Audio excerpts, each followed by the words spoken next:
It was Halloween night, 2019, and the air had that sharp bite that made every breath sting your throat a little, the kind of cold that felt like a warning. The leaves skittered across the cracked asphalt of Ridgeway Street as if the wind itself were trying to flee. It was the kind of small-town American neighborhood that came alive every October, porches lined with glowing pumpkins, the faint smell of burning wood from fireplaces, and the laughter of kids echoing between houses as they dashed door to door in plastic masks. I was 27 then, living in a small rented house just outside town with my girlfriend Megan. It was our first Halloween together, and she'd insisted on hosting a little get-together. Nothing big, just a few friends, some drinks, movies, and a bowl of candy for trick-or-treaters. I wasn't much for holidays, but Megan loved this one. She'd been decorating the place since the start of the month. By sunset, we had a handful of friends over, Ryan and his girlfriend Lisa, plus my coworker Trevor, who showed up already half drunk. The front yard glowed with carved pumpkins, each flickering with little battery candles. Megan had gone all out. Fake cobwebs, a fog machine, even an old stereo playing looping Halloween sound effects of distant thunder and creaking doors.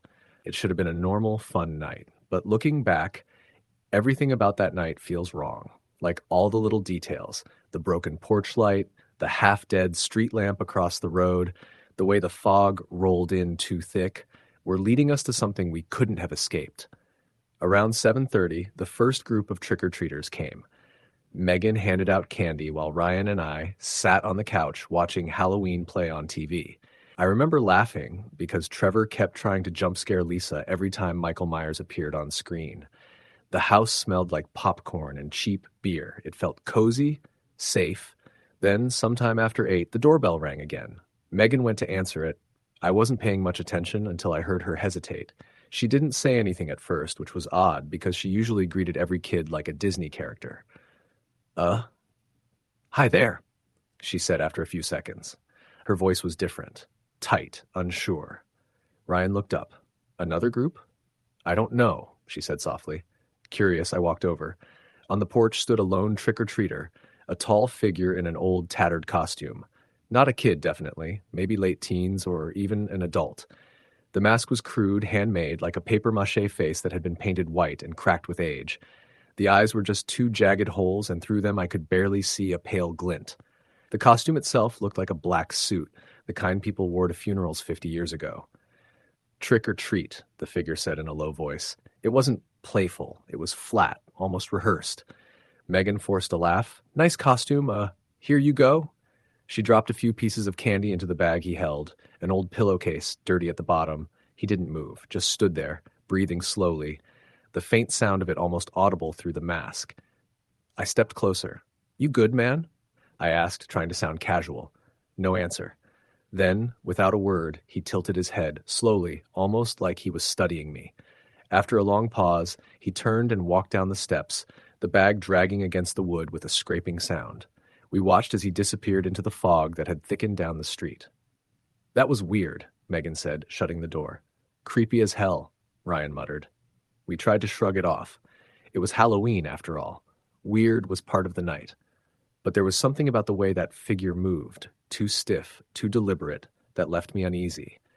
An hour passed, more kids came and went. We went back to laughing, talking, trying to forget about it. Then, around 10, Lisa went to the bathroom and came back pale-faced. Did one of you move that pumpkin on the porch? She asked. What pumpkin? The one by the door. It's gone, and the fog machine's off. Megan frowned. I didn't touch it. I got up and opened the front door.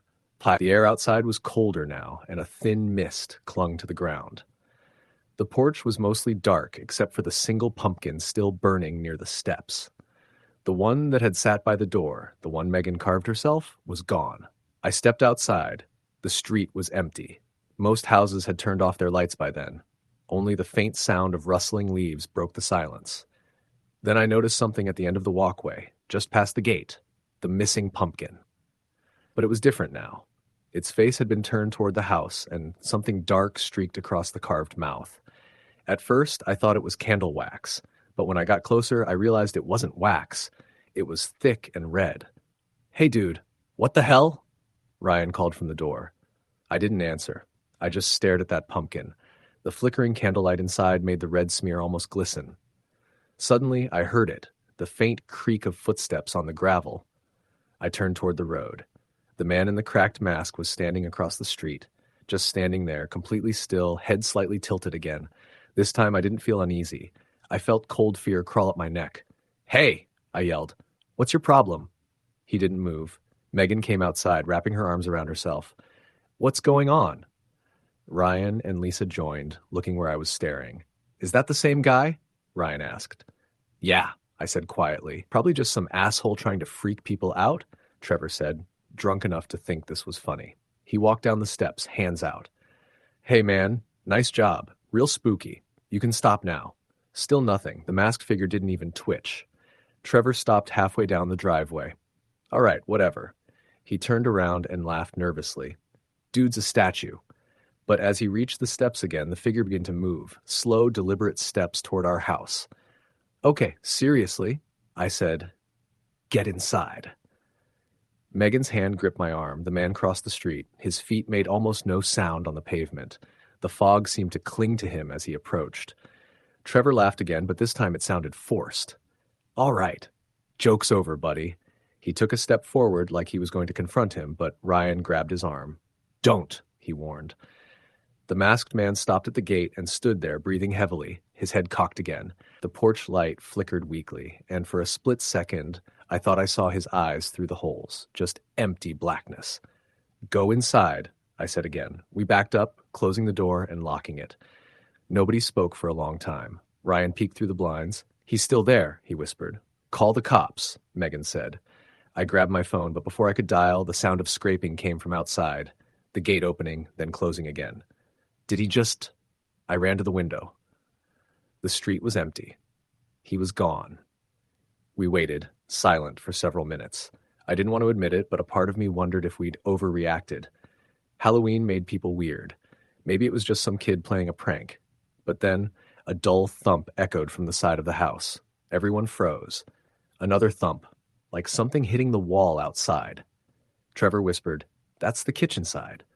I moved slowly through the living room and into the kitchen. The blinds over the window were closed, but I could see a faint shadow moving behind them. Another thump.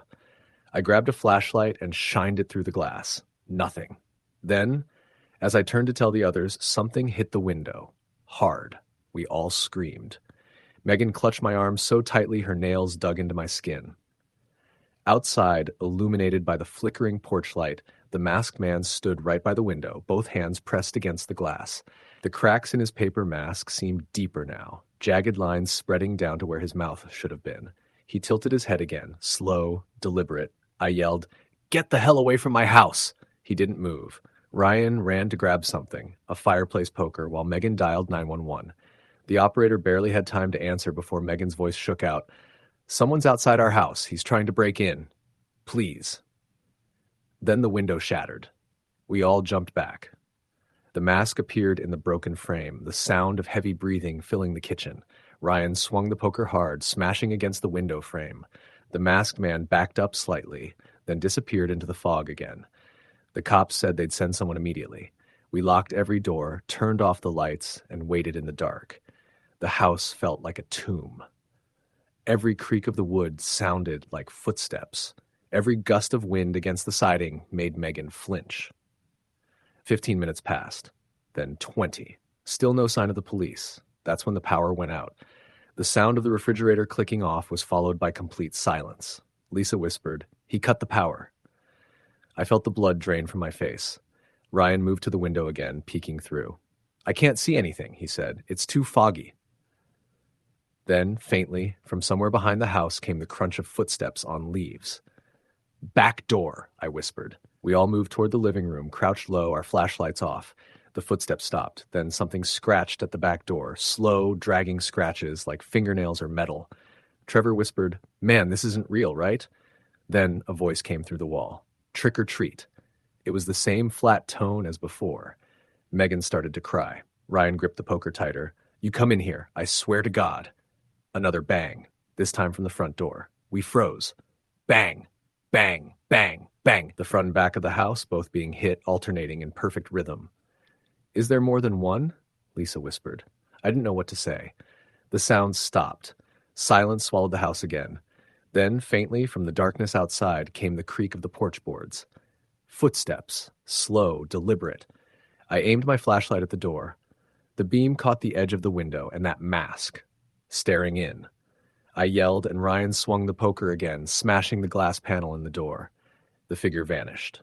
A moment later, red and blue lights flashed down the street. The cops arrived, sirens cutting through the fog. We ran outside as the officers searched the yard, the street, the woods behind the property. Nothing. No footprints, no figure, nothing but the broken pumpkin and shards of glass.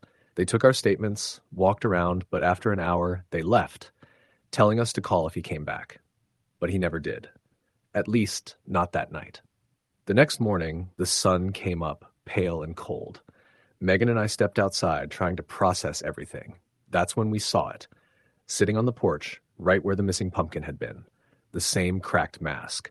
Only this time, inside it was a single Polaroid photo. I picked it up with shaking hands. It was a picture of us, from the night before, standing inside the living room window, taken from outside.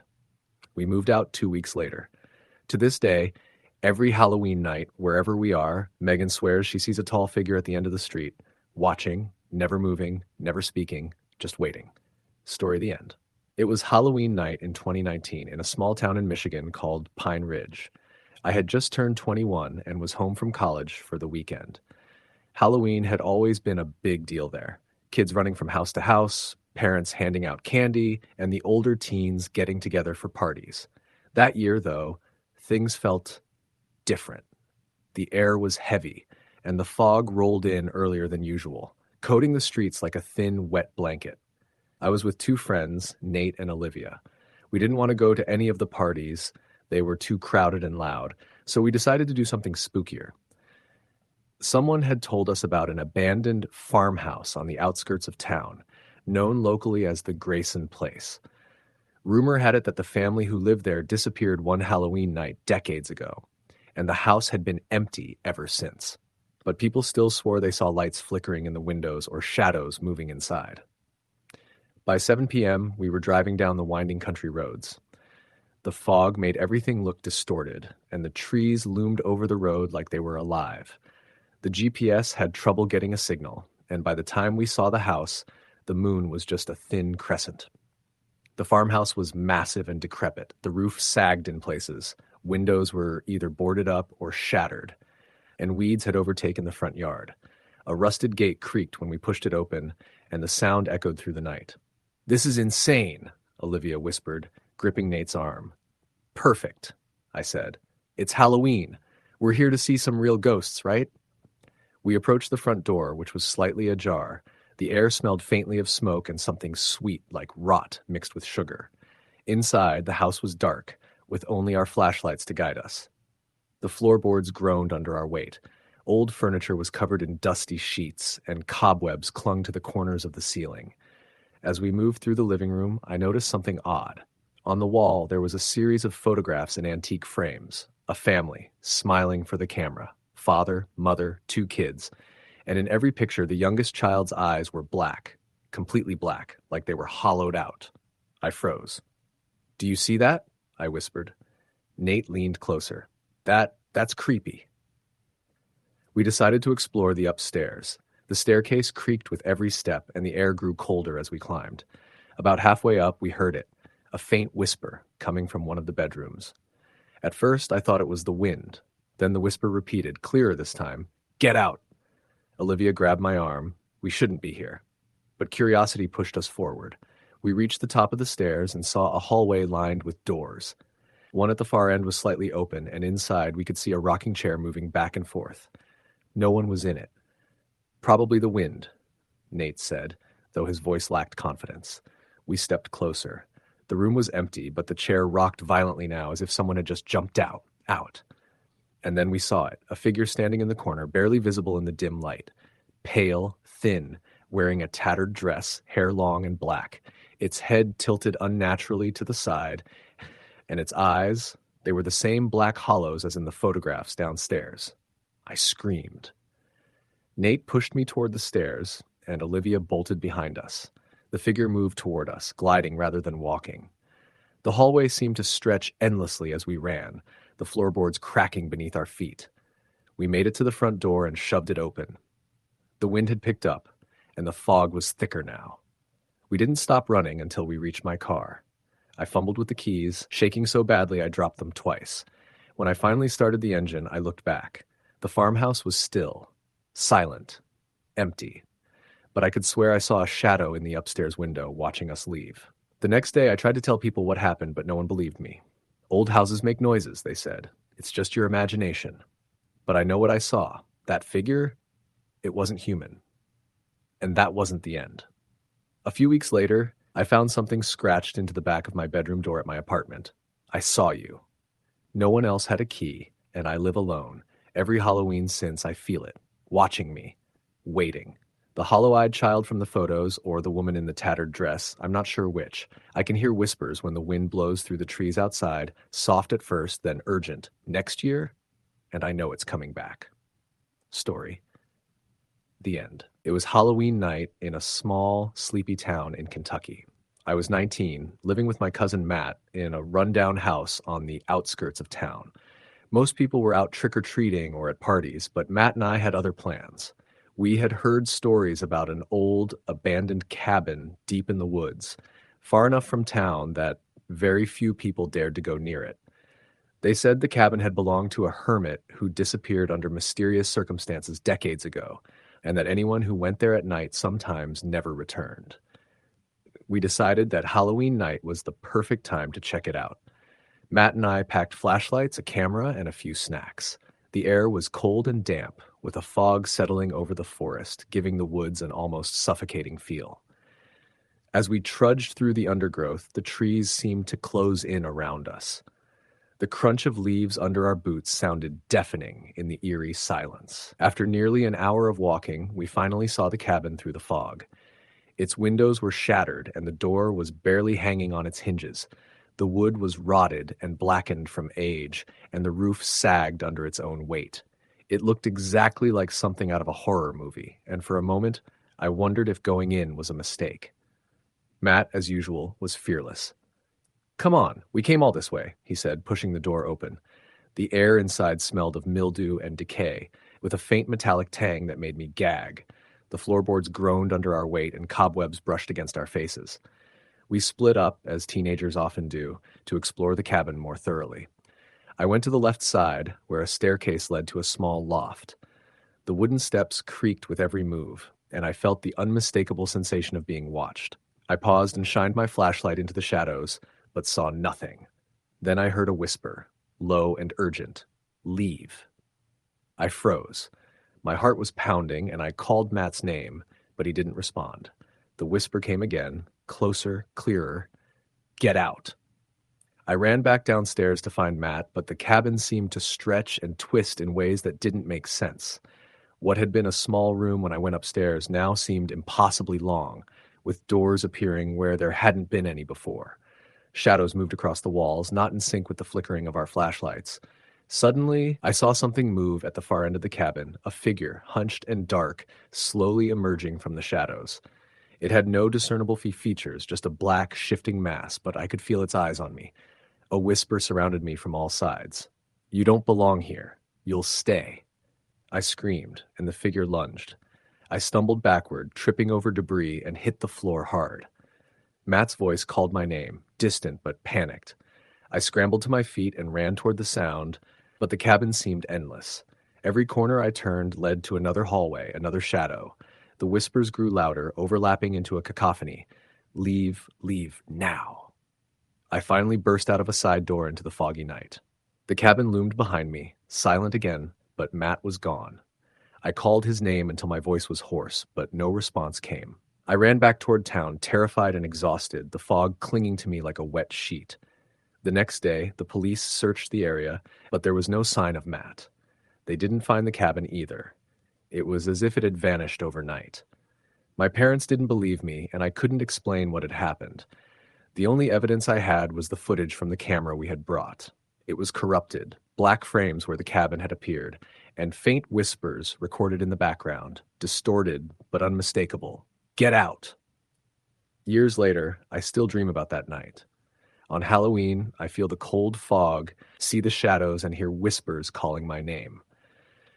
Matt's face haunts me, and I know deep down that he's still out there somewhere, trapped in that cabin, waiting for someone else to open the door. I never go near the woods anymore. Even now, the thought of that cabin sends shivers down my spine. Some places are meant to be left alone, and some horrors never let go. Halloween was supposed to be fun, but that night taught me that curiosity can be deadly, and that some things in the darkness are patient, waiting for the next person foolish enough to step inside. Story the end. It was Halloween night in 2019 when the rain started to fall over the small town of North Haven, Connecticut. The weather report had promised a clear night, but around 7 o'clock, the clouds rolled in thick and dark, swallowing the stars.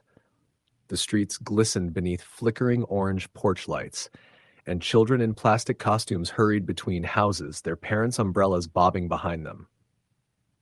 I was 26 then, living alone in a creaky two-story house I'd inherited from my grandmother. It was my first Halloween in that house, and I'd been looking forward to it, carving pumpkins, handing out candy, feeling like part of the neighborhood. I had no idea how wrong that night would go. Around 6:30, the first kids showed up. A couple of pirates, a tiny witch, a Spider-Man with a mask that kept slipping off. I dropped candy bars into their buckets and smiled.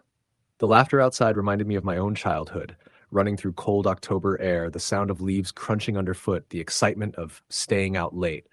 For a while, it felt comforting, familiar.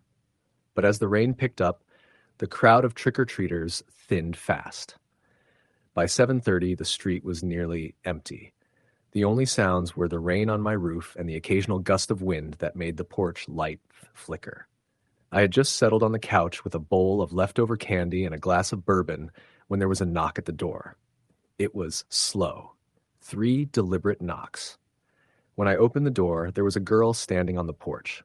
She looked about 13, pale skin, stringy dark hair plastered to her face from the rain. She wore an old-fashioned black dress, the kind you might see in an old photograph, and no jacket.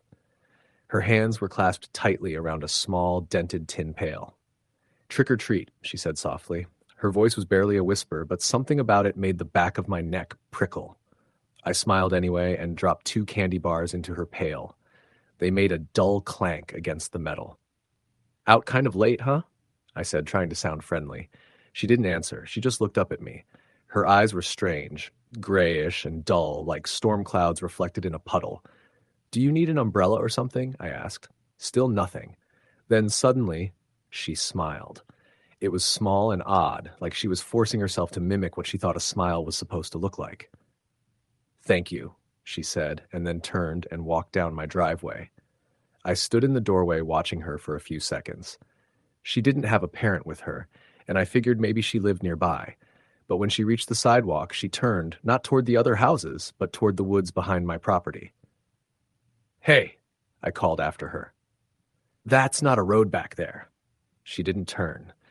She just kept walking into the dark, the rain swallowing her up. Something about that didn't sit right with me.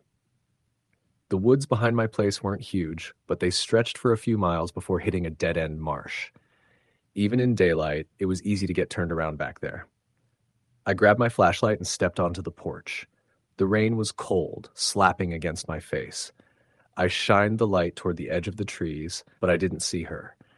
I called out again. No answer. After a minute, I went back inside. Maybe she knew those woods better than I did. Maybe she lived on the other side. I locked the door, turned off the porch light, and went back to my bourbon. By 9 o'clock, the rain had turned into a steady downpour. The power flickered twice, but stayed on. I decided to call it a night. I was upstairs brushing my teeth when I heard it again. 3 slow knocks at the door. I froze, toothbrush still in my mouth. It was the same sound, slow, deliberate. I spat, grabbed my phone, and crept to the top of the stairs. The living room was dark except for the faint orange glow of the jack-o'-lantern by the window. Its light shimmered off the rain on the glass. Knock, knock, knock. I hesitated, then turned on the hall light and looked down. Through the frosted glass on the front door, I could see a shape standing there. Small, motionless. "Who is it?" I called out. No response. I went down the stairs slowly. When I reached the bottom, I flipped on the porch light and looked through the peephole. It was her again. Same dress, same wet hair, same little tin pail, but there was something different about her face. Her expression was blank, completely empty, and her skin looked paler than before. I didn't open the door this time. "Listen," I said, my voice shaking a little. "You shouldn't be out here this late. Where are your parents?" Her lips moved, but I couldn't hear what she said. I pressed my ear against the door. "Please," she whispered. "Can I come in?" That made every hair on my body stand up. There was something wrong with the way she said it, like it wasn't a question, like it was part of something rehearsed. "No," I said firmly. "You need to go home. I can call someone for you if you're lost." Silence. Then I heard a faint metallic rattle, like something tapping against the door. I looked through the peephole again. She was holding up the tin pail, and inside it, I could see what looked like a small, wet, folded piece of paper. Before I could react, she turned and walked off the porch. Not down the driveway this time, just straight into the rain again, disappearing into the same stretch of woods. I stood there, heart hammering, watching the spot where she vanished. That night, I didn't sleep. Every sound outside made me jump. The wind, the rain hitting the windows, the branches scraping against the siding. At one point, around 3 in the morning, I thought I heard footsteps in the yard. I went to the window, but there was nothing there. The next morning, I walked out to the porch. The rain had stopped. The air was heavy and gray. On the step where she'd been standing was the tin pail. Inside it was that folded piece of paper. I picked it up carefully. The paper was old, yellowed, water-stained. When I unfolded it, my stomach twisted. It was a photograph, a black and white picture of a little girl, the same girl. She was standing in front of my house, but it looked older, the porch unpainted, the trees smaller, and in the picture she was holding that same pail. On the back, written in faded ink, were 3 words, "Please let me in." I dropped it and stepped back like it had burned me. My mind was racing. How could be a picture of her from decades ago? Was it a prank? Maybe some local kid playing a joke? But then, who would go to that much effort? I went inside and tried to shake it off. By afternoon, I decided to check with my neighbor, Mr. Howard. He was in his 70s and had lived on this street his whole life. If anyone knew something, it'd be him. When I told him what happened, his face went pale. "You said she was wearing an old black dress?" he asked quietly. "Yeah," I said. "Why?" He sighed and looked out toward the woods. "That sounds like Emily." "Emily?" He nodded slowly. "Emily Carter. She lived here, must have been the late 50s. This house used to belong to her parents. One Halloween night, she went out trick-or-treating and never came home. They found her tin pail at the edge of those woods the next morning. I felt cold all over. They never found her?" He shook his head. "Not a trace. Folks said she drowned in the marsh, but they never found a body. Every few years, someone around here swears they see her. Always on Halloween night, always asking to come inside. That night, I double-checked every lock, closed every curtain. I told myself it was just a story. Small towns always have legends like that. But when midnight rolled around, I woke to a sound that froze me in place. 3 slow knocks. I stayed perfectly still, listening. My heart thudded in my ears. Knock, knock, knock. Then her voice. Soft, just outside my window. "Please, let me in." I didn't move. I didn't even breathe. After what felt like forever, the voice stopped. The rain started again, pattering against the roof. I lay there staring at the ceiling until dawn. The next morning, when I finally got the courage to look outside, there were small, wet footprints on the porch. Bare feet, leading right up to my front door. I moved out of that house 2 months later. I never went back, not even to pick up the rest of my stuff. Sometimes, though, when it rains on Halloween night, I swear I can still hear it. 3 slow knocks and a small voice whispering from somewhere just beyond the dark, "Please let me in." Story the end. It was Halloween night in a sleepy town in Kentucky called Ashwood. The air was damp, with a thin mist curling over the streets, carrying the scent of burning leaves and decaying pumpkins. I was 26 at the time and working a late shift at a local diner. My friends had all scattered for the night, going to parties or staying home handing out candy, but my coworker, Megan, convinced me to go with her to check out the old Carver estate. The Carver estate was a mansion on the outskirts of town, abandoned for decades. Rumor had it that the Carvers disappeared one Halloween night in the 1960s, leaving the house untouched since. Locals whispered about strange noises, lights in the windows, and shadows that moved inside the house when no one was around. The property had been fenced off, but the gate was old, rusted, and swinging slightly in the wind as if inviting us in. Megan and I drove slowly down the narrow road, headlights cutting through the fog. The trees on either side looked like skeletal hands reaching for the car. "Are you sure about this?" I asked, gripping the door handle nervously. Megan laughed. "Relax, it's just a spooky old house. It'll be fun. Come on, it's Halloween." When we reached the mansion, it was worse than I imagined. The paint had peeled away years ago, leaving the wood gray and rotting. Windows were cracked, some boarded up. The porch sagged and dead leaves swirled across the lawn in small eddies. A faint orange glow came from inside one of the upstairs windows. We parked the car and cautiously approached. The front door was cracked open, as if expecting visitors. The moment we stepped inside, the air hit me, a thick, musty smell mixed with something metallic.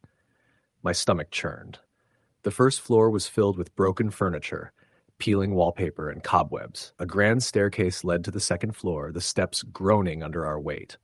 Megan led the way, flashlight cutting through the darkness. I followed reluctantly, my heart pounding in my chest. As we reached the top, the hallway stretched endlessly, lined with doors, some slightly open, others closed tight. Dust swirled in our flashlight beams. Strange symbols were etched into the walls, circles, lines, jagged scratches that made no sense. I whispered Megan's name, but she didn't answer. Then I heard it, a whisper, soft but urgent. "Go, now." I froze.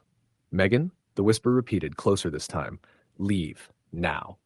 I felt a cold breeze brush my neck. Turning, I saw a door at the end of the hall, slightly ajar. A faint flickering light came from inside. Something compelled me to move forward. Inside was a small bedroom. Broken toys were scattered across the floor, their eyes cracked and lifeless. A crib sat in the corner, mattress sunken in the middle, and then I saw it. Footprints. Tiny, muddy footprints leading from the window to the crib, stopping abruptly. I stepped closer, heart hammering. The crib shifted. A figure slowly sat up, pale, thin, with black sunken eyes. It tilted its head unnaturally and whispered, "Play with me." I stumbled back, tripping over a broken doll. Megan screamed behind me. The figure crawled out of the crib unnaturally fast, jerky movements that didn't make sense. Its mouth opened impossibly wide, and I could smell decay and formaldehyde. We ran toward the door, hearing whispers and faint footsteps behind us, following. The hallway seemed longer than before, doors appearing and disappearing as we passed. We burst out the front door into the cold mist. The party Megan had mentioned never existed. No lights, no people. Just the house, silent and looming. I glanced back at the second floor window, and there it was, a small figure standing pale and thin, grinning unnaturally. Then it vanished. We didn't stop running until we reached the car. My hands shook as I started the engine. The road back into town seemed longer, the fog thicker. Occasionally, I thought I saw movement in the tree line, shadows keeping pace with us.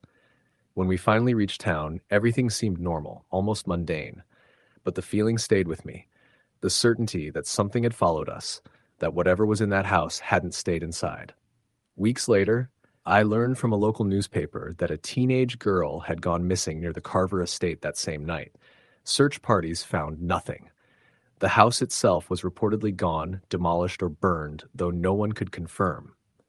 Every Halloween since, I get the same feeling. Driving near the edge of town, when the fog rolls in and the wind whispers through the trees, I swear I can see the house standing in the mist, and sometimes a pale figure at the window, grinning, waiting for someone to come inside. Some doors once opened never close properly. Some spirits, once seen, never leave you. Story the end. It was the Halloween of 2019, and the town of Brimfield, Ohio, had just finished putting up its decorations. Every house had cobwebs draped across its porch, carved pumpkins flickering on the steps, and kids in costumes running up and down the sidewalks with plastic candy buckets. For as long as I could remember, Halloween in Brimfield had always been safe, fun, and full of that warm autumn magic. Until that year. That was the Halloween that something changed. Something I still can't explain. Something I wish I could forget. I was 24 and working part-time as a delivery driver for a local pizza shop. My boss asked if I could stay late that Halloween night since a lot of people would be ordering food during parties. I didn't mind. It was extra money, and I figured it would be fun seeing everyone in costume while driving around. Um, Around 10:45 p.m., just as the orders were slowing down, a new one came through. A large pepperoni pizza, 1 2-liter soda, and garlic knots, paid in cash. The address was on the edge of town, a place I didn't recognize, Sycamore Lane. I checked the GPS, and it showed the house was way down near the woods, past the last streetlight. I almost declined the order. It was out of the way, but my boss said, "Come on, it's your last one. Easy money." So I went. The drive out there was quiet. Most of the neighborhoods I passed were still full of kids trick-or-treating, parents chatting on porches, and houses glowing with orange light. But as I turned down Sycamore Lane, everything went dark. The houses were spaced far apart, and after a few minutes, even those disappeared. The road turned to gravel, and my headlights caught only trees on either side. The GPS said I was close, but I hadn't seen a mailbox or street sign for a while.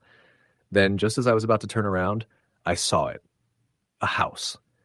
It was big, 2 stories, with dark siding and a wraparound porch. Every light inside was off, and the only thing visible was a faint orange glow in the upstairs window, like candlelight. There were no cars in the driveway, no Halloween decorations, not even a pumpkin. It didn't look like a place expecting pizza. I parked, grabbed the bag, and walked up the porch steps. The boards creaked under my feet. There was a faint smell of smoke. Wood smoke, maybe, or something older. I knocked on the door. Nothing. I waited, then knocked again, louder. After a few seconds, I heard movement from inside. Slow footsteps, heavy, like someone dragging their feet across the floor. Then the sound stopped right behind the door. Pizza delivery," I called out. The door creaked open a few inches. I couldn't see anyone, just darkness beyond the crack. "Hey," I said nervously. "Large pepperoni?" A voice came from the darkness, low, raspy, almost like someone whispering through a mouthful of air. "Come in." My stomach tightened. I can just hand it through the door. That's fine." "Come in," the voice repeated, slower this time. I backed away slightly. "No, that's okay. You can pay me right here." Silence. Then the door slowly shut. I stood there for a second, unsure what to do. Maybe it was a prank. Maybe someone thought it would be funny to scare the delivery guy. I turned to go back to my car, but that's when I saw movement upstairs. Through the window with the orange light, something passed by, a figure. Tall, thin, moving slowly across the room. I froze. Then the light upstairs went out. Everything around me went completely black. I got into my car and started the engine. My hands were shaking. I looked down at my phone to double-check the address and saw something that made my chest tighten. The GPS app now said no address found. I looked up at the house again. It was gone. I swear to God, it was gone. Where it had stood just seconds ago, there was nothing but trees and empty ground. The gravel driveway was still there, but the house wasn't. Not even a foundation, I thought. I was losing my mind. I thought I was losing my mind. I threw the car in reverse and sped down the road until I reached the main street. When I got back to the shop, my boss looked confused. "You back already?" he asked. I told him what happened. He laughed at first, then frowned when he checked the receipt. The address printed on it didn't exist in our system anymore. The order had vanished from the register, like it had never been placed. We brushed it off as a glitch, maybe a tech error, but I couldn't shake the feeling that something had followed me from that road. 2 nights later, I woke up to a sound outside my apartment window. Tap, tap, tap. Slow, deliberate. I thought it was just branches at first, but when I looked, there was nothing there. No trees near that side of the building. Then I saw it, across the parking lot, under a flickering streetlight, a tall figure standing perfectly still. The same shape I'd seen in the upstairs window that night. I blinked, and it was gone. The next day, I went back to where the road had been, determined to prove to myself that I wasn't crazy. I drove out past the last house, turned onto the same gravel path. Only this time, there was no sign for Sycamore Lane. The path just ended at a barrier with a faded sign that read, "Road closed since 1978. That didn't make sense. I'd driven down it less than 48 hours before. I got out and walked a bit, crunching through dead leaves. The woods were eerily quiet. About 100 yards in, I found a small clearing. In the middle of it was a stone foundation, crumbling, overgrown with moss. It looked like it might have been the base of a house once. And on one of the stones, I noticed something burned into the surface, a black handprint, the size of a man's, with long fingers that stretched too far to be normal. I left immediately. That night, I woke again at 3 a.m. to the sound of my apartment door creaking open. I thought I'd locked it, but when I looked, it was ajar. I got up, heart pounding, and crept toward it. The hallway light flickered on its own, buzzing faintly. Then I smelled it. Smoke. The same faint wood smoke scent from that house. I looked down, and on the floor just inside my doorway were wet footprints. Bare human footprints. They stopped right in front of me. I backed up slowly, grabbed my phone, and called the police. They came within minutes, searched the building, but found no one, no footprints either. They said maybe I'd imagined it, but that smell lingered long after they left. Over the next week, strange things started happening. My phone would ring late at night, and when I answered, I'd hear static, and then that same whispering voice, "Come in." Once, when I came home from work, I found a piece of paper taped to my door. It was a delivery receipt, my delivery receipt from that night. The address field was blank. A few months later, I quit the pizza job and moved to a different town. But every Halloween since, I've gotten the same anonymous text around 10:45 p.m. It always says the same thing: large pepperoni, paid in cash, come in. I never reply. And last year, for the first time, someone knocked on my apartment door 3 times on Halloween night. Tap, tap, tap. When I looked through the peephole, I saw nothing but darkness, but faintly under the door I could smell smoke again. Story the end. It was Halloween night, 2021, and I was on my way home from a late shift at the diner where I worked just outside of Ridgeview, Pennsylvania, a quiet town surrounded by dense woods and long, unlit roads, the kind of place where you could drive for miles without seeing another set of headlights. I'd worked every Halloween for the last 3 years, but that night was different. Something about the air felt wrong, too still, too heavy. It was close to midnight when I clocked out. The manager gave us each a slice of pumpkin pie and told us to get home before the drunks hit the roads. I remember laughing, thinking the only thing to be afraid of out here were deer. But the road home stretched 23 miles through nothing but trees and fog, and when I turned out of the parking lot, my headlights felt swallowed by the dark. About 10 miles in, I saw something strange, a single figure standing on the shoulder of the road facing the trees. I slowed down, thinking maybe it was a trick-or-treater who got lost or some local trying to scare drivers. But as I got closer, I realized it wasn't a kid. It was a man. He was tall and thin, dressed in what looked like an old suit, too formal, too out of place for the setting. His skin was pale, and he wasn't moving, just standing there facing the woods, one hand raised slightly, as if touching something invisible. I rolled down my window halfway. "Hey, you okay?" I called out. He didn't respond, didn't move. I should have just driven off, but curiosity got the better of me. I pulled over about 30 feet ahead and got out. The air was colder than it should have been, sharp, metallic. I could see my breath fogging the air, but his didn't. "Sir?" I said again, walking closer. That's when I saw what he was touching. There was something carved into one of the trees. At first, I thought it was graffiti, but as I got closer, I realized it was a face, crude, uneven, gouged deep into the bark. It looked almost human, except the eyes were hollow circles that went too deep, like holes. And the mouth, open, as if screaming. The man's hand was resting on it. His fingers were pressed into the grooves of the carving. "Sir, you need help?" I asked, my voice shaking now. He turned his head slowly toward me, and my stomach dropped. His eyes were gone, just smooth, pale skin where they should have been. His lips trembled, and a whisper escaped, soft, dry, broken. "He's coming." I stumbled back. "Who?" The man's mouth twitched into a grim smile. "He's already here." Before I could react, a gust of wind tore through the trees, and every sound, the crickets, the rustle of leaves, stopped. Total silence. I jumped back into my car, slamming the door. When I looked up, the man was gone. No sign of him on the road, no sound in the woods. Just emptiness. I sped off, tires kicking up gravel. I told myself it was a trick, some Halloween lunatic trying to scare people. But then I noticed something in my rearview mirror. Someone standing in the middle of the road behind me. The same man. Except now, his head was tilted and his hands hung at his sides. I floored it. The drive back felt endless.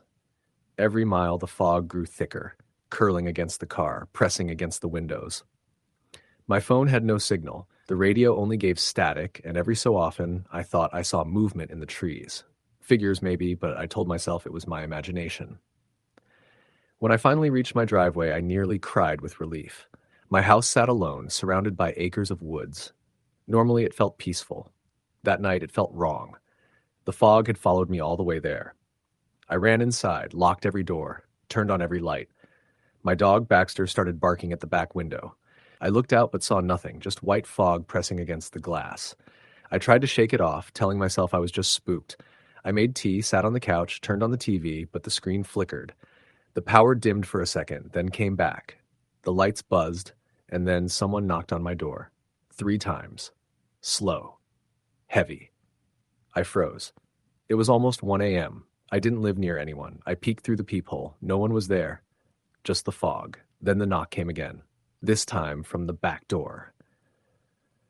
Baxter was growling low, the fur on his neck standing straight. I grabbed a flashlight and crept toward the kitchen. "Who's there?" I shouted, though my voice cracked. No response, just silence. I opened the curtain slowly, and there he was.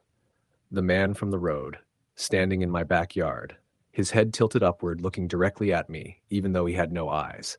His mouth moved soundlessly, but I could see the muscles stretching unnaturally, like the skin didn't fit right. His hand raised slowly, and I saw something dripping from his fingers.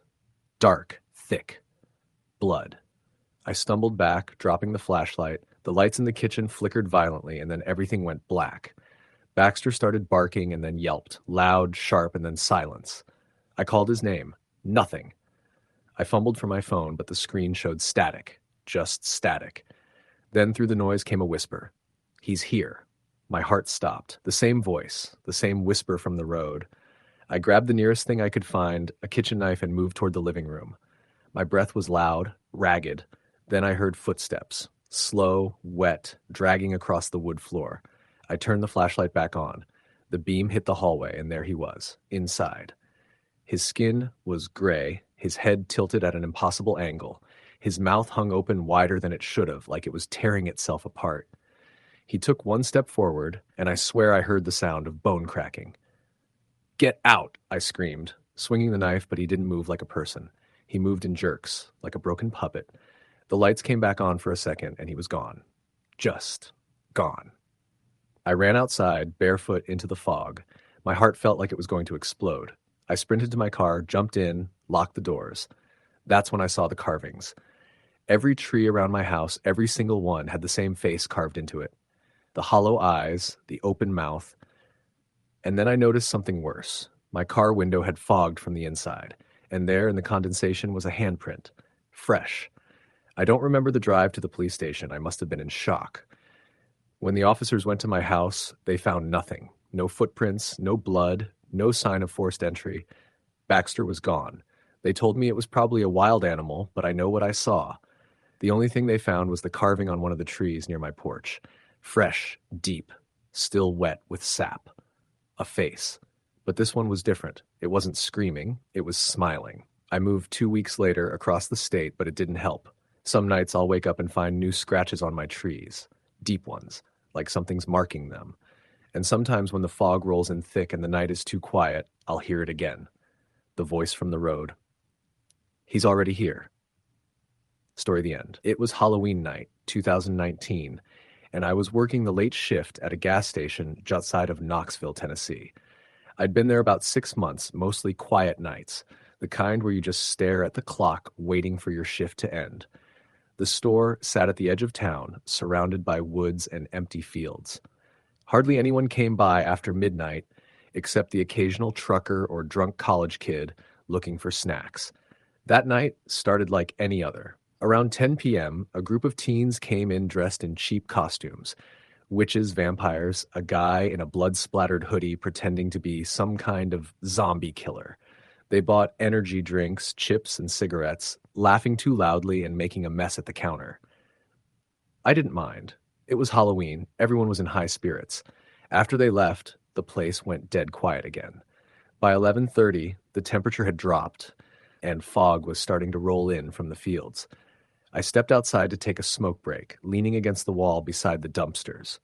The night was unusually still. The only sound was the buzzing from the fluorescent lights above the gas pumps. Across the highway, I could see faint movement, someone walking slowly along the shoulder. At first, I thought it was just a trick-or-treater heading home, but as they came closer, something about the way they walked made me uneasy. The steps were jerky, like their legs weren't quite working right, almost if they were limping or dragging one foot. They were wearing a long, dark coat and an old-fashioned mask, one of those porcelain ones from the 1950s, the kind with a painted smile and rosy cheeks. I watched as they stopped across the street, facing the gas station. They just stood there, motionless, for what felt like minutes. Then, without warning, they turned and walked straight into the woods. I finished my cigarette quickly and went back inside. The rest of the shift passed quietly until around 1 a.m. when I started hearing things. It was faint at first, a tapping sound coming from somewhere in the back of the store. I figured it was the pipes or maybe a loose shutter, but then I realized it wasn't random. It was rhythmic.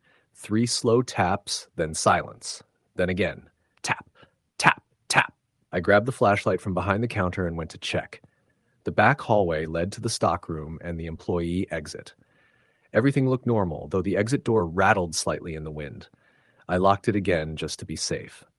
When I turned around, my flashlight flickered, and for a split second, I saw something move in the reflection of the glass freezer door. A shape. Tall, human-like, standing right behind me. I spun around, shining the light into the dark. Nothing, just empty aisles and humming refrigerators. My pulse was pounding. I told myself it was stress or maybe the flicker of my own reflection, but it didn't feel right. Around 1:40, the bell above the door chimed. I looked up from the counter and froze. It was the person I'd seen on the highway. Same coat, same porcelain mask, now fogged around the edges. They didn't say a word, just walked slowly down the first aisle. I cleared my throat and said, "Hey, we're closing soon. Can I help you find something?" They didn't respond.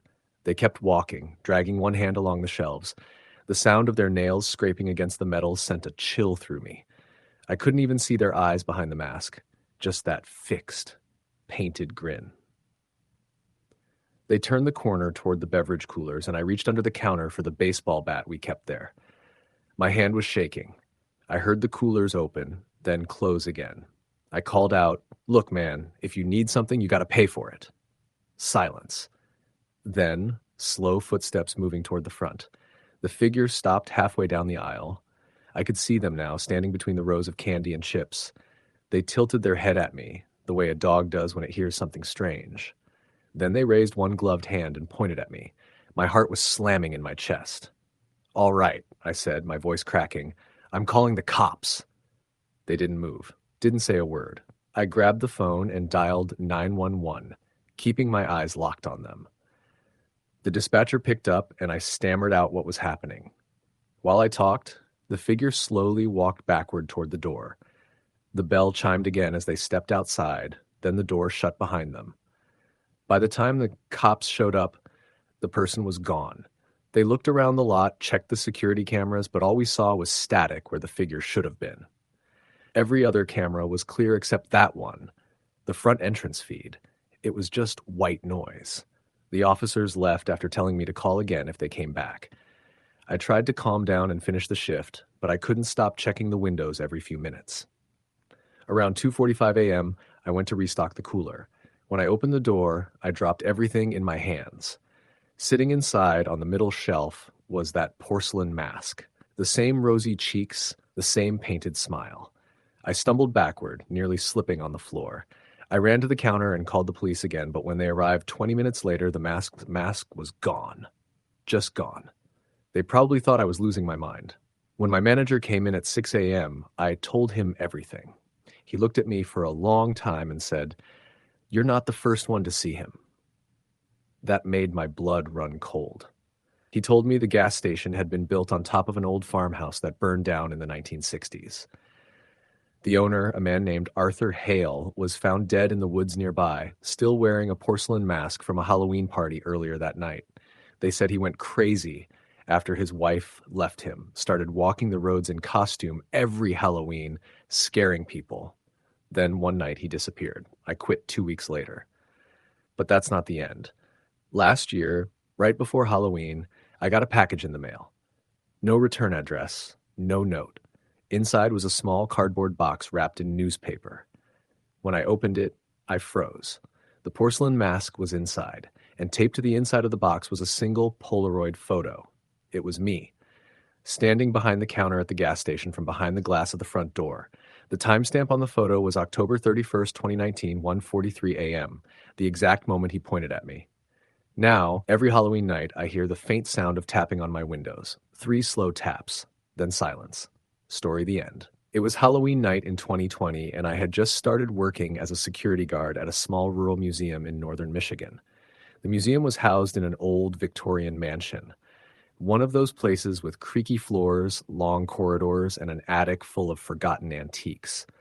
Normally my shift ended at 10 p.m., but because it was Halloween, I had volunteered to stay late to monitor a small after-hours event for local teens, mostly a history scavenger hunt. The museum was decorated with fake cobwebs, plastic skeletons, and flickering lights. The kids ran through the halls laughing, their costumes bouncing in the dim light. I made my rounds, checking doors and making sure everything was secure. For the first hour, it was all normal. Just the usual creaks of the old house amplified by the stillness of the night. Around 9:30, I heard a door slam on the second floor. I checked my monitor. No one was up there. I grabbed my flashlight and headed upstairs, thinking maybe one of the teens had wandered off. The hallway was long and narrow, lined with old portraits whose eyes seemed to follow me as I passed. I called out, "Hello? Anyone up here?" Nothing, just the echo of my own voice. I reached the room at the end of the hall, the one marked private, staff only. The door was slightly ajar, which I didn't remember leaving it.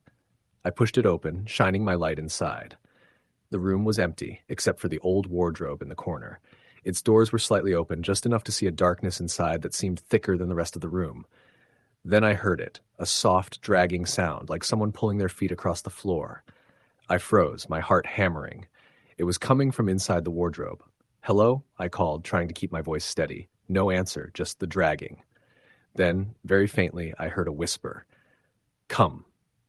Play with me." I stumbled back, my flashlight flickering. When it came back on, I could swear the wardrobe was moving. Slowly, inch by inch, like something inside was pushing it outward. I ran back down the hallway to the main exhibit area. The teens were gone, the doors locked, and the room empty. My radio crackled, then went silent. The emergency exit lights flickered and went out. I grabbed my keys and ran toward the front door, but it wouldn't budge. The handle was frozen, like someone was holding it from the other side. Then I heard footsteps, slow, deliberate, coming from the second floor again. Not running, not playful, just walking. And beneath them, that whisper again, "Come, play with me." I tried calling 911 on my phone. No signal. The hallways seemed longer now, twisting in ways they hadn't before. I could hear doors opening and closing on their own. Portraits seemed to shift slightly, their eyes darker, their mouths twisting into small, that mocking smiles. I made it to the staircase, but as I descended, I saw something that made me freeze in horror. At the bottom of the stairs was a small girl, maybe 8 or 9, wearing a tattered dress and a pale, expressionless face. Her eyes were black, and her mouth curved in that same impossible grin. I backed away. "Stay there," I whispered, my voice shaking. She tilted her head slowly, and the whisper came again, closer this time. "Play. With me." I ran. Up the stairs, back into the hallway, through the exhibits. Every room I entered seemed to stretch, the ceilings higher, the shadows deeper. I could hear faint giggling now, echoing from the walls, from the floorboards, from the ceiling. Finally, I reached the security office. The door was locked. I pounded on it, screaming for anyone to open. After what felt like hours, it finally swung open, though no one was inside. My radio crackled back to life. A voice I didn't recognize said only, "Don't leave." I ran to the front door again, which now opened easily. Outside, the fog had rolled in thick and heavy. I didn't look back. I drove straight home, still hearing whispers and giggles in the wind. The next day, when I went back with the daytime staff, the museum was empty, quiet, normal. No footprints, no signs of anyone in the rooms. But when I looked at the security camera footage from the night before, I saw something that chilled me to the bone. In nearly every frame, there was a small girl standing in the background, just watching, not moving, not blinking, just smiling. And in the final frame before I left, she was at the front door, waving. I quit that job the next day. I don't go near that town anymore. But every Halloween since, I wake up to whispers, soft and high, saying, "Play with me." Story the end. It was Halloween in a small town in upstate New York. The kind of town where everyone left their doors unlocked and the streets were lined with century-old maples that rattled like bones in the wind. That year, the local festival had moved from the town square to the outskirts, near an abandoned asylum that had been boarded up for decades. Rumors had always surrounded the place, stories of patients disappearing, strange screams heard at night, and a caretaker who vanished one stormy October evening. But the town loved a thrill, and the organizers insisted it was perfect for a haunted experience. Emily, 22, had lived in the town her whole life. She worked part-time at the diner downtown and often helped her mom with her flower shop on Main Street. That Halloween, her friends convinced her to join the festival's haunted tour, claiming it was safe, thrilling, and totally worth it. She had been hesitant, remembering the stories of the asylum, but curiosity and the desire not to seem scared pushed her forward. The group of visitors gathered at the gates of the asylum just after dusk. Fog was rolling in early, thicker than usual, clinging to the ground and obscuring the distant streetlights. The air was damp and cold, and a strange smell, like rust and decay, hung faintly in the breeze. The guide, a local college student, led them inside through a broken side door, claiming it was safer than the main entrance, and the group filed through, flashlights trembling in hand. The asylum smelled of mildew, rot, and something else, something metallic and sharp. The air was so still that every footstep echoed loudly, bouncing off the walls like gunshots. Emily felt a tightening in her chest, a sense that the building wasn't abandoned at all. The first room they entered was empty, except for peeling wallpaper and broken furniture. The guide theatrically told stories of patients' lives and the harsh treatments they'd endured. Emily tried to focus, but her attention kept drifting to the corners of the room. Shadows seemed to shift and stretch unnaturally. Then she heard it, a soft scratching sound coming from the hallway beyond. At first, she assumed it was rats or loose debris. But when she turned, she saw a faint figure standing in the darkness. Small, hunched, and unmoving. Her heart skipped a beat. "Emily?" a voice whispered. She spun around, but no one was near her. The scratching grew louder, moving along the walls, circling them. Other visitors began to notice, whispering nervously. One of the teenagers joked, "Oh, come on, it's part of the act." But even his voice trembled. The guide led them into a narrow corridor lined with cells. Most doors were hanging off their hinges or completely missing, revealing empty rooms with decaying beds. The flashlights flickered, shadows dancing across the walls. As they walked, Emily thought she saw movement at the end of the corridor, something tall and thin standing just beyond the light. She blinked. It was gone. Then came the scream. It was guttural, loud, and cut through the building like a knife. People screamed, scattering. The guide tried to keep control, shouting for everyone to stick together, but the corridors seemed to twist impossibly, the layout changing as if the asylum itself was alive. Emily grabbed her friend Matt's arm. "We need to get out of here," she shouted. He nodded, but when they turned a corner, the hallway stretched impossibly long. The lights from their flashlights flickered, revealing glimpses of figures, tall, thin, faceless, standing in the shadows, watching them. They moved slowly, gliding, never blinking. "Keep going," Matt whispered. But Emily's feet felt like they were stuck in the ground. The figures seemed closer with every step, circling, following. Then she felt a cold breath on her neck and heard her name again. Soft, raspy, impossible. "Emily." She spun, but no one was there. The corridor ended abruptly at a staircase descending into the basement. The guide hesitated. "This is part of the experience," he said nervously, but the group could hear faint chanting from below. Emily's gut told her to run, but curiosity, or fear, kept her moving forward. The basement was massive, filled with old medical equipment and broken furniture. The air was colder here, damp and biting. In the center of the room, a circle had been drawn in dried, dark stains on the floor. Figures crouched around it, faceless, unmoving, as if frozen in some twisted ritual. Emily froze. She recognized them. Not living, not dead, something in between. One turned toward her, gliding across the floor silently. The others followed. The whispers rose to a chorus, repeating names. Hers, Matt's, the guide's. Panic surged. Emily grabbed Matt's hand, screaming for everyone to run. They bolted, the basement seeming to stretch endlessly, doors that should have been there missing, replaced with walls. Behind them, footsteps, hundreds of them, dragging, scraping, circling. The whispers became voices, chanting, calling, mocking. They burst into a hallway that looked familiar, a small part of the asylum's first floor. The group stumbled into the main lobby, breathless, hearts pounding. They turned around. There was no one behind them. The doors to the outside were open, the fog still rolling thick, but the sounds of the asylum were gone. The police were called after several visitors reported missing friends. Days of searching turned up nothing. The asylum had been thoroughly investigated decades before and deemed structurally unsafe, but nobody explained the distorted layouts, the sounds, or the shadows seen by multiple witnesses that night. Emily never returned. She moved to the city, got a job, tried to forget, but even years later, every Halloween, she wakes to whispering in her bedroom. Her name repeated over and over, soft, raspy, impossible to ignore. Sometimes in the corner of her vision, she sees a tall, faceless figure standing perfectly still, watching, waiting. She never goes near abandoned buildings after dark.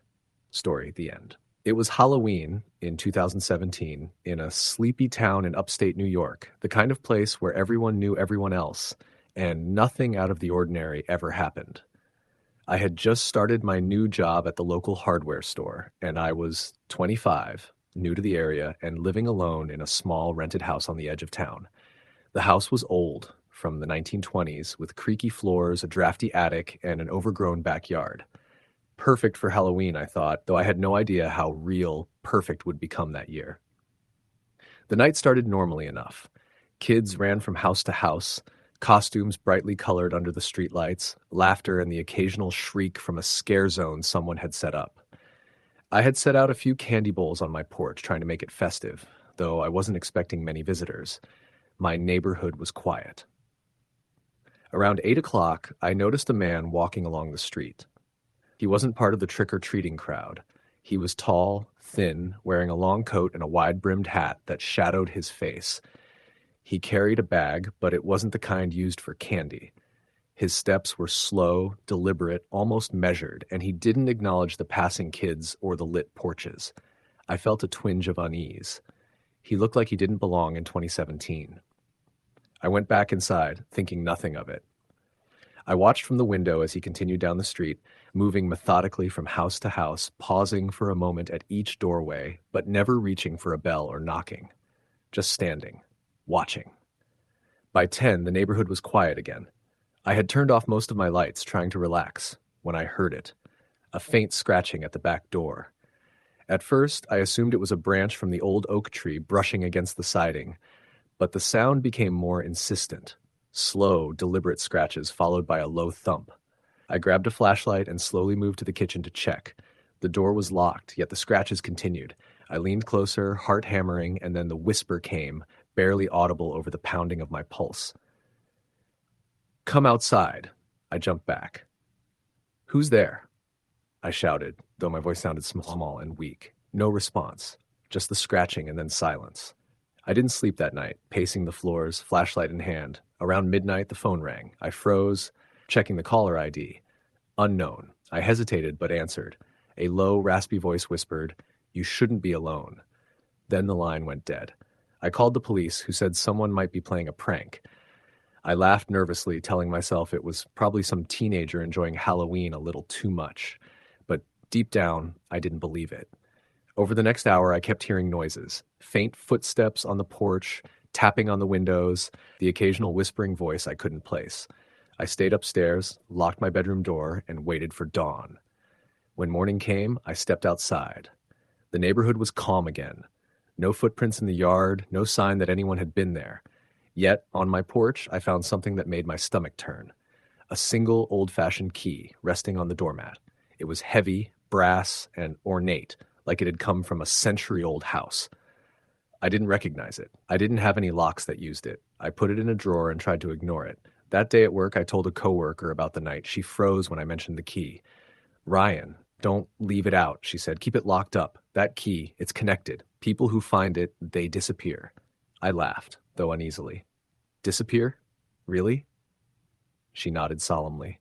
Every few years, someone finds one of those keys in town. Always around Halloween. Always someone alone. Always. Gone by November. That night, I tried to sleep, but the scratches returned, louder, insistent. I grabbed the key, thinking maybe it would keep whatever it was at bay. The scratching moved to the front door, then the windows, then the whisper. You have it. You can't hide. I ran to the living room, calling 911. The operator sounded calm, but when I glanced outside, I realized something was wrong. The street, usually empty by now, was filled with shadows, figures indistinct but humanoid, standing at every corner, just beyond the streetlights. Not moving, just watching. And at the far end of the street, the tall man in the coat and hat, staring straight at me. My phone died. The lights flickered, then went out completely. The whispers were all around now, low murmurs in a language I didn't understand, yet somehow comprehended. Warnings, threats, commands. I don't remember how long I stayed awake that night, hours probably, until dawn broke and the shadows disappeared. When I looked outside, the street was empty again, as if nothing had happened, but the key was gone from my drawer. I moved out the next week, leaving behind everything except a note for the landlord. Changed my mind about renting. Years later, I found a news article from my old town. A man, new in town, living alone in a small rented house, disappeared around Halloween.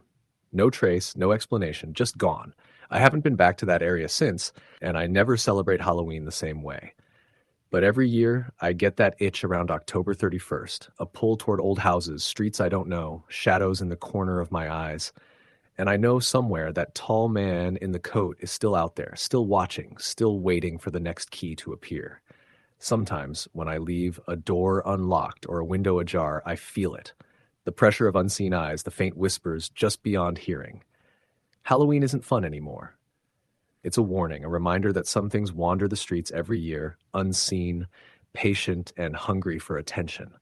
And if you find an old key on your doorstep or hear a voice whispering in the dark, don't answer it.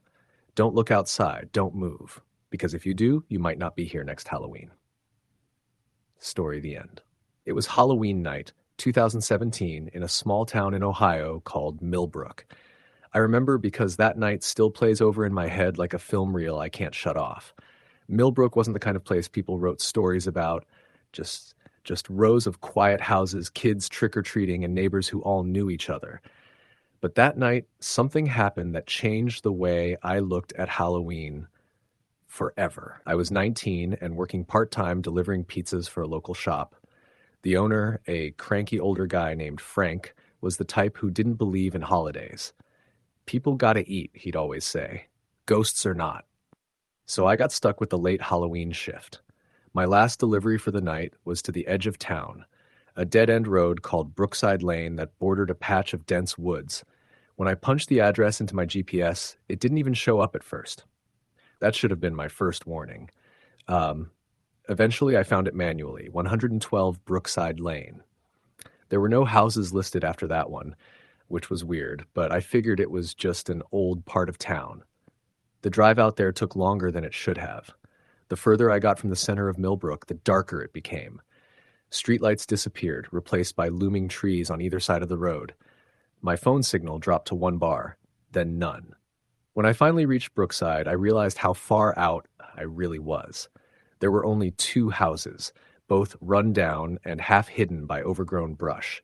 The air felt heavy still, almost like the world around me had stopped moving. I pulled up to 112 and cut the engine. The house was massive, Victorian style, though falling apart. The porch was sagging, windows cracked, the front door half open. Yet a single porch light flickered above the entrance, buzzing faintly. I grabbed the pizza box and knocked. No answer. I called out pizza delivery, but only the echo of my own voice answered. I was about to leave when I heard footsteps from inside, slow, dragging steps like someone shuffling across old wood. Then the door creaked open wider. A woman stood there. Her face was pale, almost translucent, with dark circles under her eyes. She wore an old-fashioned dress, something from the 1950s maybe, frayed at the edges. She didn't smile. She just stared at me.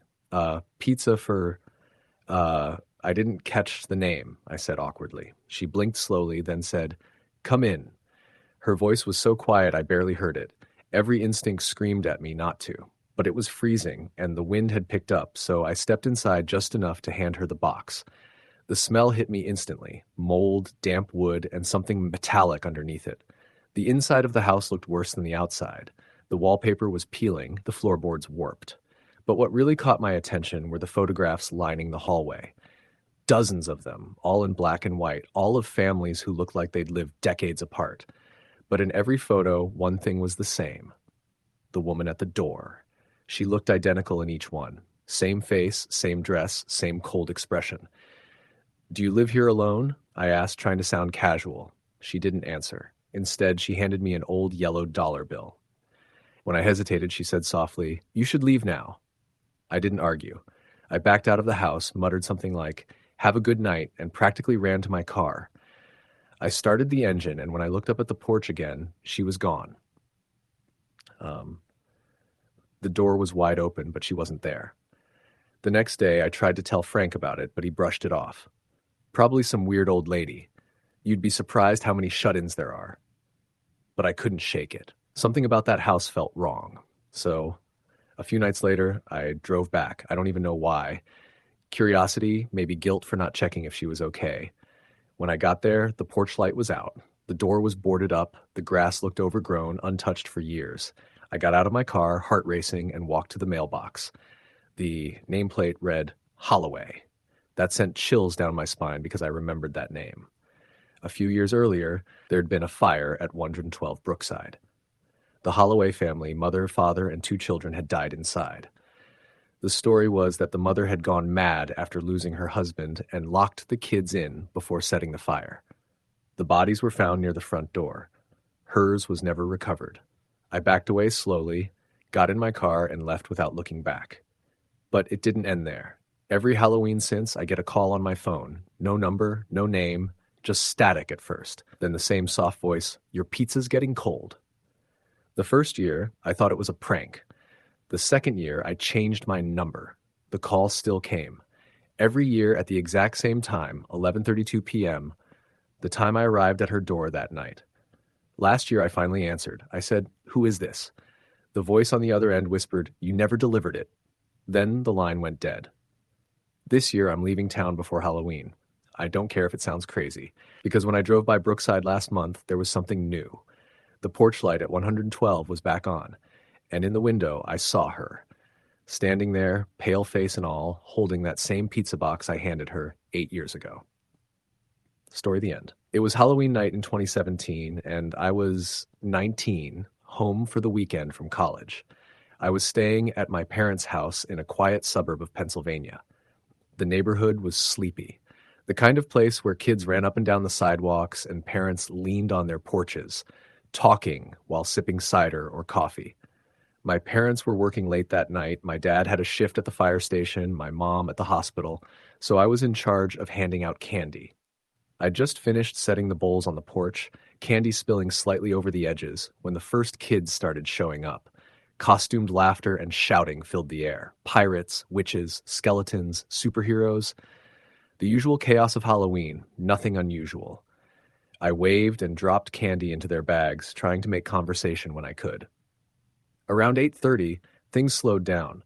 Most of the little kids had gone home. Only a few older ones lingered, roaming the streets in groups, laughing at each other's costumes. I was about to bring the candy inside when I noticed someone standing at the edge of the street. It was a figure in a full black cloak, the hood drawn tight over the face. Unlike the other kids, there was no mask, no color, nothing festive, just black and stillness. I frowned. "Hey, want some candy?" I called. No response. The figure started walking toward me, slow, deliberate, stopping every few steps as if pacing. I felt my heart rate pick up. By the time it reached the edge of the driveway, I could see the shape of a mask, or maybe it was a pale face, but it didn't move. Just stared. I grabbed a handful of candy anyway and stepped forward. "Trick or treat," I said. Nothing. It was standing right on my porch then, tall and impossibly still. The air around it felt colder, heavier.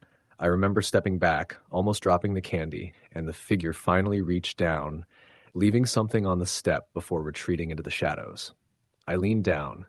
A small black pumpkin, charred and cracked, sat there. I didn't touch it at first. The smell hit me immediately: burned wood, wet ash, and something metallic underneath. I looked closer. Scratched into the surface was a single number: 1. I froze. My mind raced. Kids don't leave black charred pumpkins like that. I picked it up with gloves from the kitchen, tossed it in a trash bag, and ran it to the bin out back. Then I locked the door and tried to convince myself it was a prank. Around midnight, I woke to a soft knock. Not at the front door. My bedroom window. Tap, tap, tap. I didn't move for a moment, trying to convince myself it was a tree branch. The tapping continued. I pulled the curtain aside slightly. A figure stood at the edge of the yard, the black cloak soaked in rain, the hood tight over the face. I screamed, bolted out of bed, and grabbed my dad's baseball bat from the closet. When I turned back to the window, the figure was gone.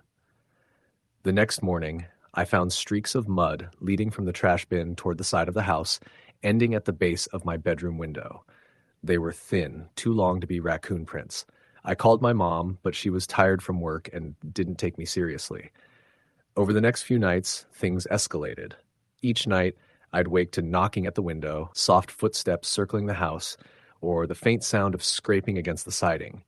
Sometimes the sound would stop as soon as I moved to check. On the third night, a pumpkin appeared again. Black, burned-looking, sitting on the front porch. Number 2 scratched deep into the surface. I tried to dispose of it, but when I returned, it was gone. The mud track started again, leading nowhere. By Halloween's end, the neighborhood was whispering. Several people reported similar pumpkins. Black, charred, numbered, appearing at odd times. An elderly woman down the street was found the next day after collapsing in her living room. On her porch, a black pumpkin with the number 3 sat untouched. I couldn't sleep. I couldn't leave the house. I began keeping lights on, doors locked, and the baseball bat beside my bed. The police came out several times, but the pumpkins vanished before they could investigate. Every report ended the same way. Pumpkins appear, disappear, and the next number shows up somewhere else. Weeks later, the sequence continued. 4, 5, 6. Every pumpkin brought the same sense of dread. The smell, the blackened char, the metallic tang. Friends who stayed over refused to come back. My parents tried to comfort me, but even they were unnerved when they saw the pumpkins for themselves. It stopped eventually, or maybe it paused. Number 8 appeared on the old Miller farm, abandoned for years. After that, months of silence. People moved away. Stories were told quietly, as warnings. Years later, I moved to a new city. I tried to forget it. Halloween passed, one after the other, and I thought I was free. Until last night. There was a knock at my door. Slow, deliberate. I live on the second floor now. When I looked through the peephole, there was nothing. But outside, sitting on the welcome mat, was a small black pumpkin, number 9. Story the end.